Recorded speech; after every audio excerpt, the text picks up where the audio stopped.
Today is the 13th day of Chislew, and it is a Sabbath. So I say welcome, welcome everybody, welcome and happy Sabbath. Nice to have you. So I say welcome and happy Sabbath. The month of Chislew is the ninth month. It is the ninth month of the Hebrew Israelite calendar, which is the calendar that the Lord gave to the Israelites. So while we are in the ninth month, the pagans are in their 11th month, right? They're actually getting ready to start their 12th month. So they are almost 3 months ahead. Okay, so this scripture here, and as you notice, we did the same thing last night where we read from Deuteronomy 30, which talks about the restoration of Israel. And this is another scripture, and this again is prophecy. Remember, Deuteronomy 30 was a prophecy. It says that when all these curses shall come upon you, the blessings and the curses which I set before you, and you're in the land of your captivity, you will remember yourselves and turn back to the Lord, and then the Lord will come and deliver you, right? This one is also saying, Isaiah 30 and Isaiah 11 and verse 11, beginning at verse 11, says that it shall come to pass. So here is another prophecy. It shall come to pass. And family, it has not yet come to pass. So this is a prophecy. It's a future prophecy that the Lord will set his hand again the second time. So when was the first time? It tells us in the last verse. It says, like as it was to Israel in the day that the Lord came up out of the land of Egypt. Like as it was to Israel in the day that he came up out of the land of Israel. Okay, that's how the Lord is going to deliver Israel again the second time. But the Lord spoke about Israel being scattered. And he says here that he will recover the remnant of his people, which are left from Assyria and from Egypt and from Pathros and from Cush. Now, you know, Cush is Ethiopia, okay? And from Elam and from Shinar. What is Shinar? Babylon, okay? And from Hamath and from the islands of the sea. And he shall set up an ensign for the nations and shall assemble the outcast of Israel and gather together the dispersed of Judah from the four corners of the earth. This has not yet happened, right? We are living so close to the time when this will happen. Verse 13 says, and the envy also of Ephraim shall depart, and the adversaries of Judah shall be cut off, and Ephraim shall not envy Judah. Now, in our last lesson, we spoke about how that the Bantu people of Sub-Sahara is Ephraim. And what is Ephraim? We described what Ephraim is according to the scriptures. Ephraim is the northern kingdom of Israel. It's not talking about that one tribe of Ephraim. The entire 10 tribes of the northern kingdom of Israel is Ephraim. It is this 10 tribes that were taken into captivity in Assyria. And we're going to talk about that today, because these are the people that are in Sub-Saharan Africa. All the nations that we see in Sub-Saharan Africa are predominantly the northern kingdom of Israel. All right. We're going to talk today also about the Trans-Saharan slave trade. And why is this important? Because it proves that the Bantu people of Sub-Sahara, and by the way, let me show us the map, which shows Africa, the Sub-Saharan section of Africa not inhabited. Okay, and it shows that Algeria, which is Lud, Libya, which is Put, and Egypt, which is Misraim, and Ethiopia were occupied. And those are the nations of North Africa, of the Hamite nations that were occupied during Bible times. Okay? So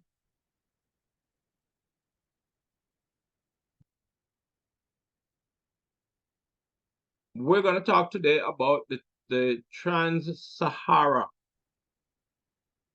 slave trade, because we talk a lot about the transatlantic slave trade, and we talk about how that Judah, as we just read in Isaiah 11, that Judah was scattered to the four corners of the earth.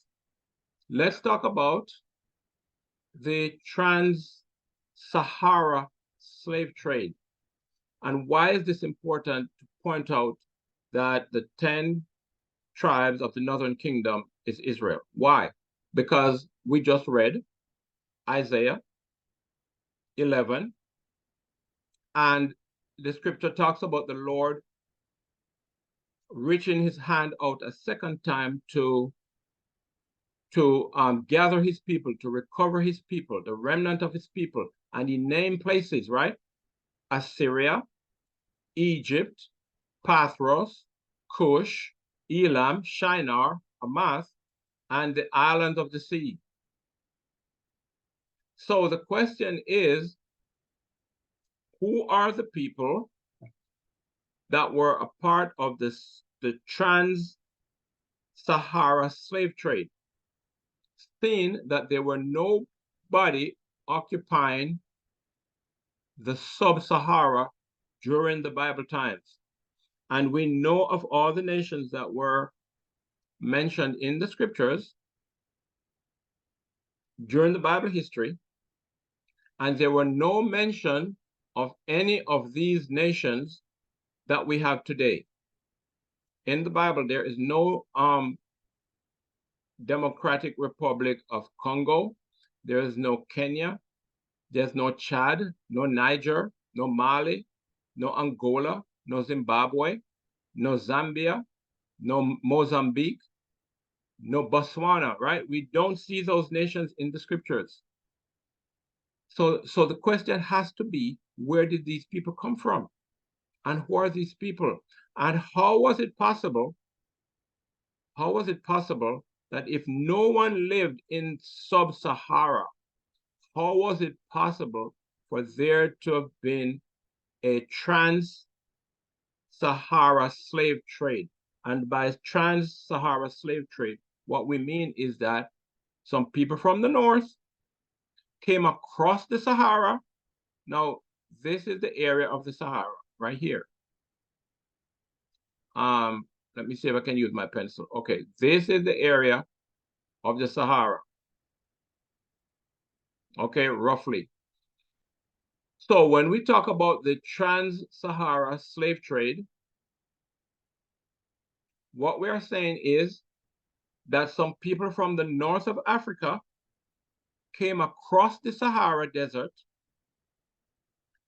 to capture or to buy slaves and transport them back across the Sahara to sell them along the coast of the Mediterranean.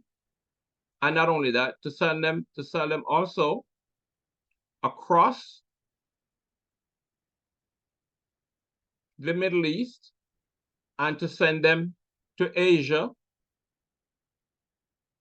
right? And to sell them up into Europe.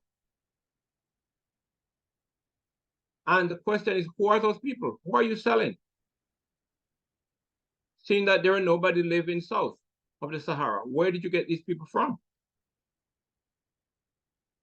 And we know that the 10 tribes of the northern kingdom of Israel were taken into Assyria by the Assyrian kings in about 700 BC. All right? So let us look at that and let us see what happened to the 10 tribes. And we will find out as we go through this study that the 10 tribes left Assyria and went south of the Sahara. So that by the time of the Trans-Saharan slave trade, that these people from the north were coming to the south of the Sahara and taking the 10 tribes and selling them. All right? And those people are the same people today who make up the nation of the sub-Sahara Africa, the ones we just mentioned. All right? Mali, Kenya, the Democratic Republic of the Congo, Angola, all the way to South Africa. These are the 10 tribes. So let us look at a little bit of the history and we'll discuss it. Here we have a search in Wikipedia. Let me move these markings. And it talks about the 10 lost tribes.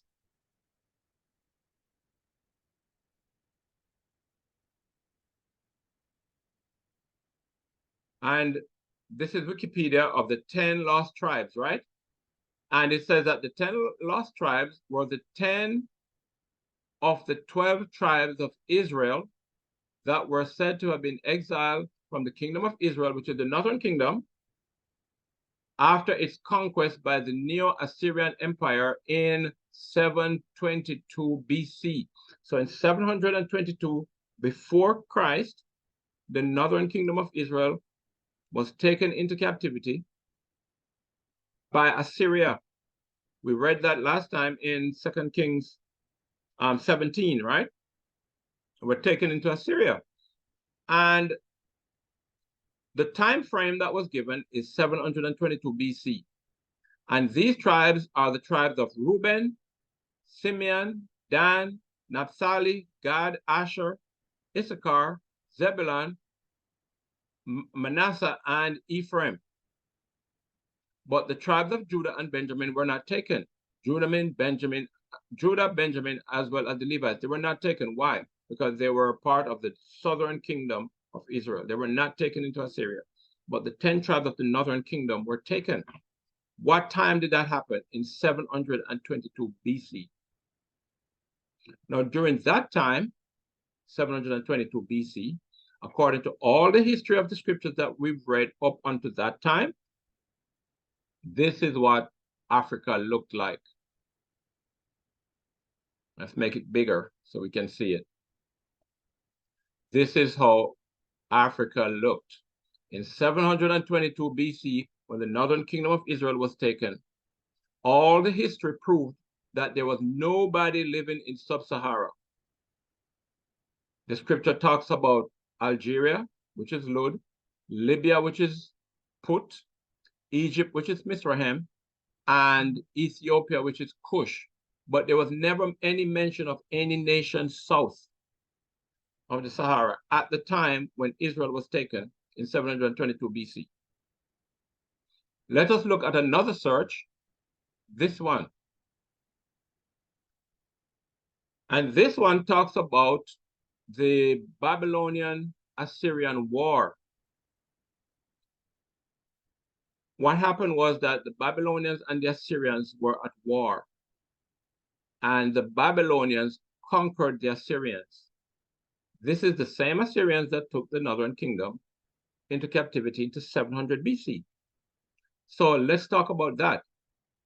This is a Wikipedia search of the Babylonian-Assyrian Empire war of the two empires.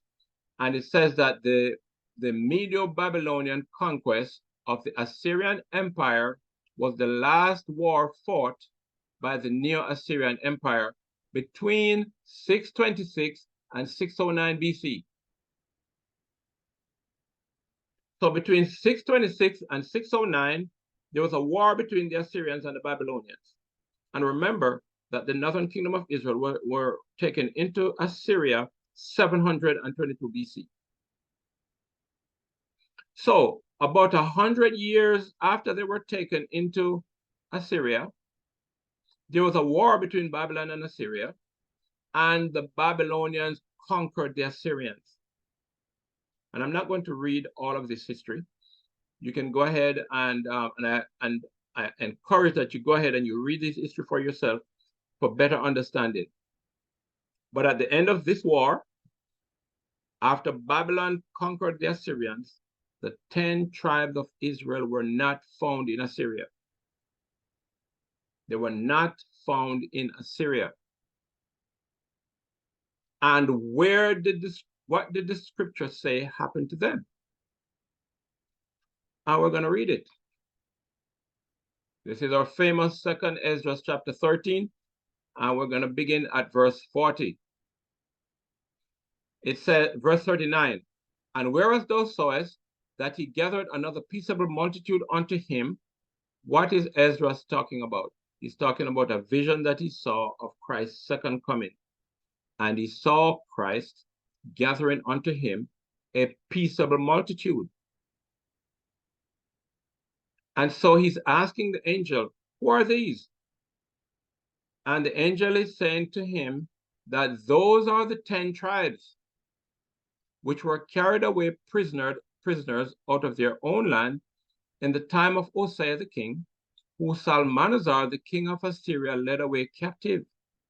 And he carried them over the waters, and so came they into another land. So the king of Assyria did take the northern kingdom of Israel, as we just saw, and took them into Assyria in 700 BC. But by the end of the Babylonian-Assyrian war, they were not found. Why? Verse 41. But they took this counsel among themselves. Who took counsel among themselves? The 10 tribes.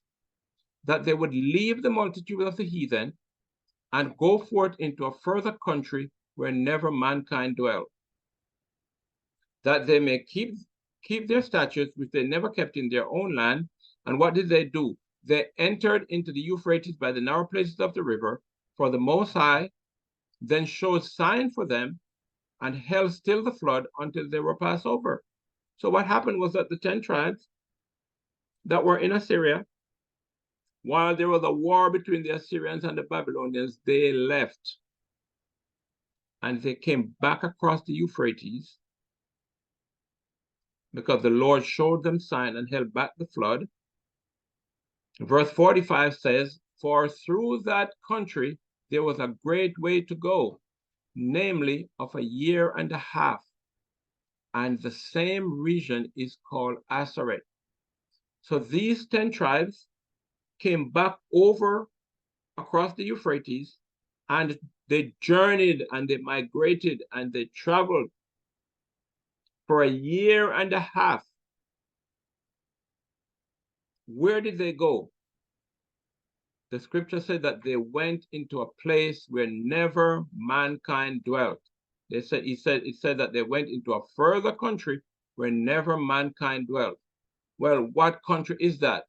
This, Sub-Saharan Africa. They went across the Euphrates.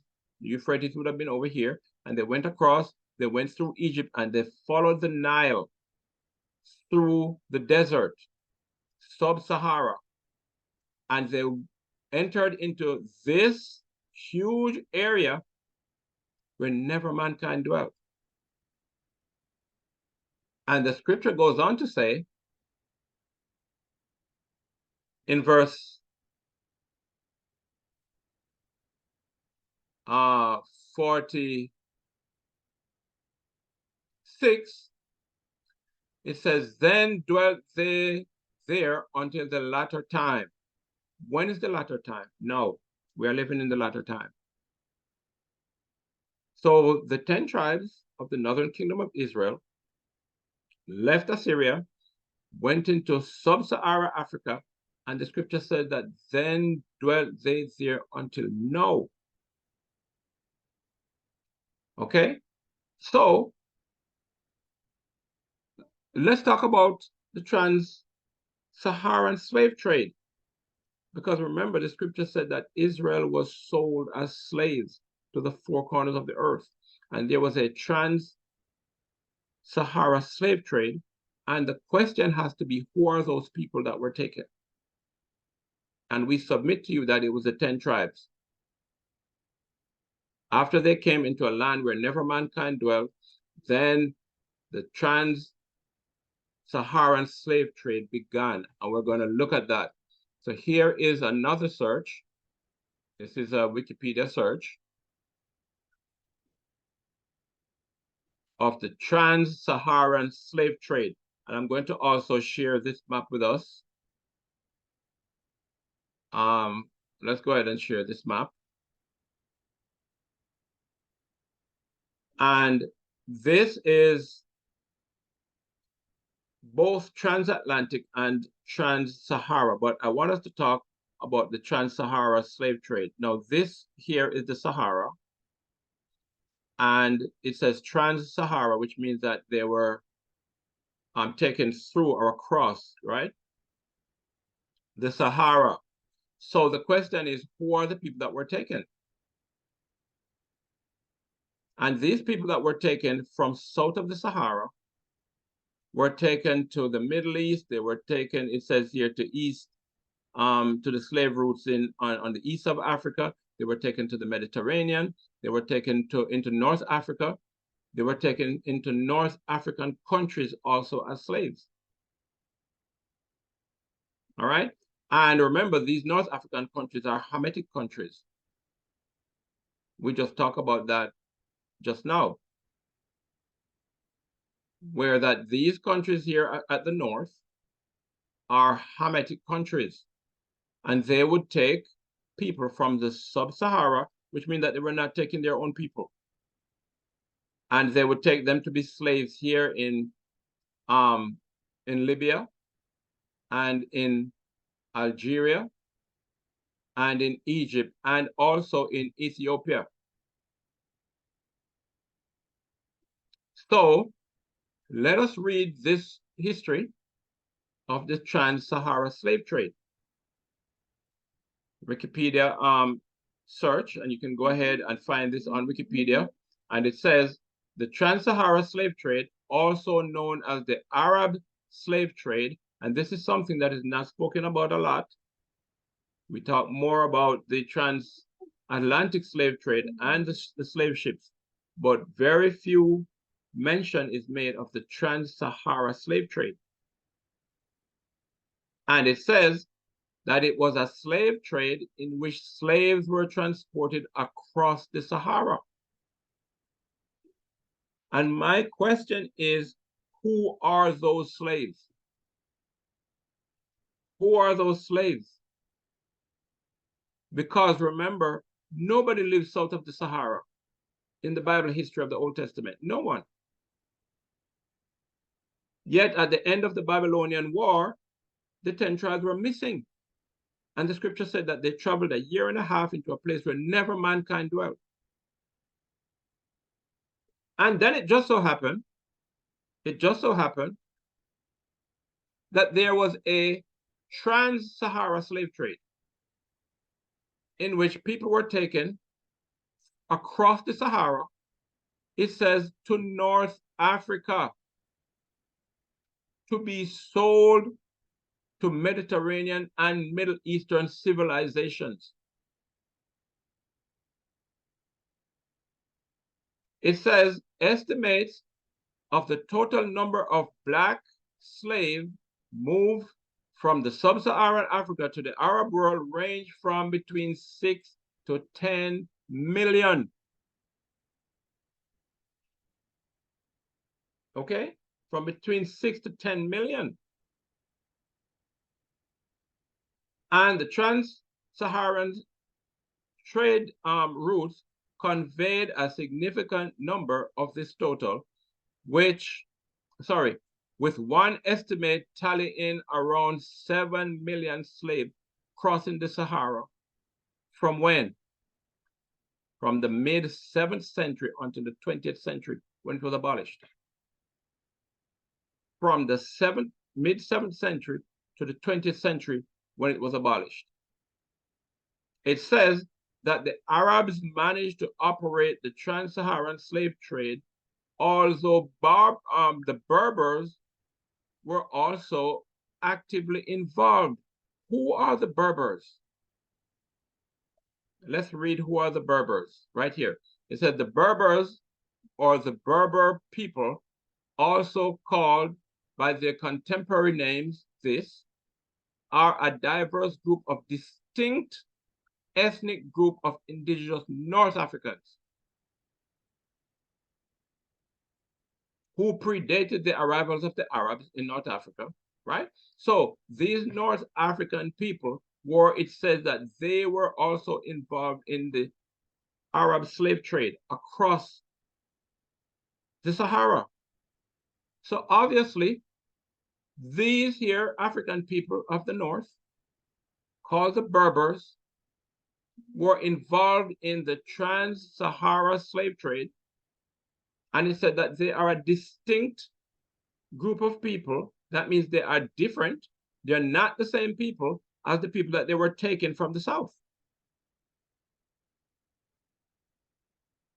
No, we hear a lot being said about blacks selling blacks. But no one is saying that these blacks of the North were selling a different group of blacks from the South. And that these are the Hamitic people of the North of Africa that were involved in the Trans-Saharan slave trade, and they were taking Israel from Sub-Sahara. The Israelites that came out of the Assyrian captivity, 600 BC. Okay? So that by the middle of the 7th century, that's what it says, by the mid 7th century AD to the 20th century, there were a large population of Israelites in Sub-Sahara. Because when did we leave Assyria? When did Israel leave Assyria? They left Assyria during the Assyria-Babylonian War, which was between 626 to 609 BC.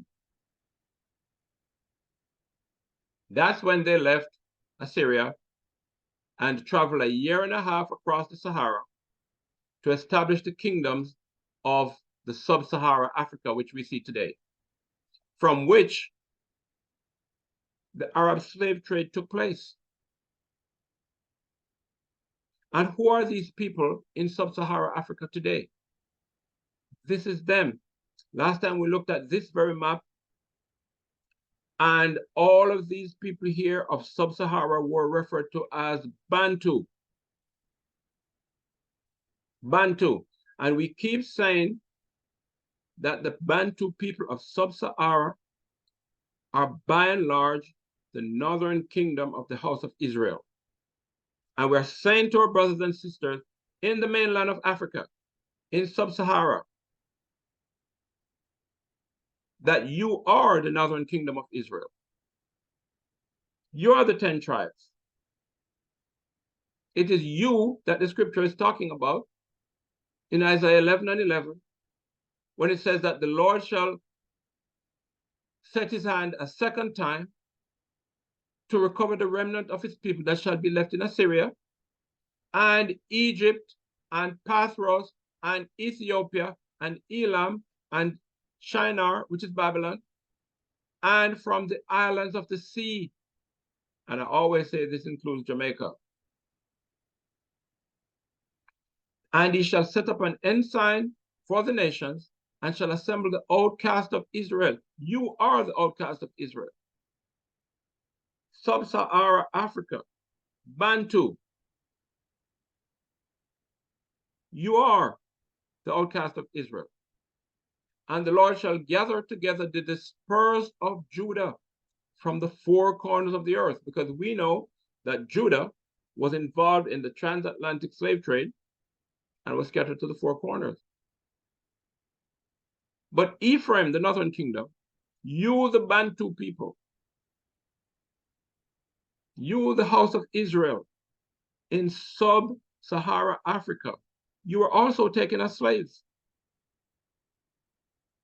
And the Lord is saying that in the end time, he's going to wake you up, wake us up, both Israel, which is Ephraim, and Judah, and gather us together again. In verse 13, it says that the envy also of Ephraim shall not depart.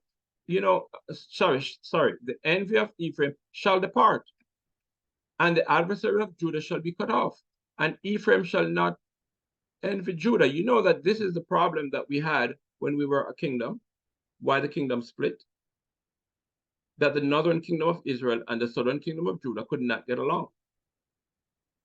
And the kingdom split after Solomon. And the Lord is saying that he's going to gather us again a second time. He's going to bring us back together.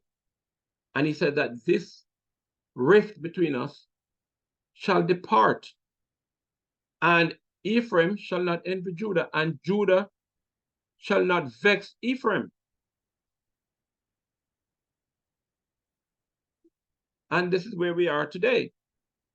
Somebody's asking, somebody said something in the chat. Let's see. And Charlie's saying that her DNA showed that she's Bantu. And Bantu is not an ethnicity, you know. Bantu, right. A language, a byword. It's a language, exactly. It's a byword. But so you see, though, that you are Israel. Yeah. You are Israel from the northern kingdom, right? And your people were taken just as we were taken. And the Lord is by his Spirit bringing us back together again. Mm-hmm. And the purpose of this lesson again, family, is part of the series to prove that the sub-Saharan Africa, let me share this again. The sub-Saharan Africa, the people that were part of the the Trans-Saharan slave trade, which a lot is not spoken of, which, as we've just read, that people of the North African countries, people of the North African countries came across the Sahara. These people here, okay, Lud, Put, Misraim, which is Egypt, and Ethiopia. These people came across the Sahara to take people who are not of their descent, to take them to the coast of the Mediterranean, to sell them to European people, and also to take them across the Middle East, to sell them to the Arab people, and not only them, to the Chinese from the East, and the Japanese from the East, and the East Indians. Right? Our next lesson, we're going to talk about Israel being sold into India and Pakistan. Can I make a point? Yes, go ahead, please. Yes, you brought up the point about blacks, selling blacks, and they're always talking about black people, like all black people are the same. Yeah. You know, and you just mentioned that the people in the north, which is Egypt, Libya, Algeria, they sold the Bantu people. Yeah. And I just want to make the point that the Bantu people or the Israelites were black, just like, you know, the Egyptians in those days, and give an example where they mistook Moses from the tribe of Levi as an Egyptian. Yes. And they mistook Paul from the tribe of Benjamin as an Egyptian. So therefore it means that they looked alike. So blacks selling blacks, those people in the north did not sell their own people. Those black people sold some other black people. Yes. Yes. as it says it here in the online search. It says that that they were moved from sub-Saharan Africa to North Africa to be sold into to Mediterranean and Middle Eastern civilization. All right. It says it is estimated that the total number of black slaves moved from the sub-Saharan Africa to the Arab world range from about 6 to 10 million. Okay, so these African tribes of the north would come across the Sahara to sell the northern kingdom of Israel that was established in the sub-Sahara from places such as Chad and Niger and the Central African Republic and the Democratic Republic of the Congo, and people from Kenya and Tanzania and Angola and Zambia and Zimbabwe and Mozambique, okay, all the way south to Soweto and to South Africa and to Namibia. These are the people of the Bantu. And remember, Bantu is not an ethnicity. It is not a biological ethnic identity. It is a language and variations of a language. But the people who are the Bantu people are of the northern kingdom of Israel. You are Israel. And these people of the Hamitic tribes would come through over across the Sahara to capture you. And these blacks that were selling blacks were not selling their own people. They were selling Israel. All right. So this is another proof. This trans-Saharan slave trade is another proof that sub-Saharan Africa is Israel. And the Lord is calling us to wake up, to return to him. Because as the scripture says, in every promise of the restoration, it talks about us turning back to the Lord and him coming to save us from our enemies. All right, and that's the lesson for today. I hope that we have received something from it and that the Lord will continue to lead us and to wake up Israel, that Isaiah 11:11 be fulfilled. And I'm telling you, family, we are very, very close, that the Lord is about to set forth his hand again the second time to recover the remnant of his people that are left in Assyria.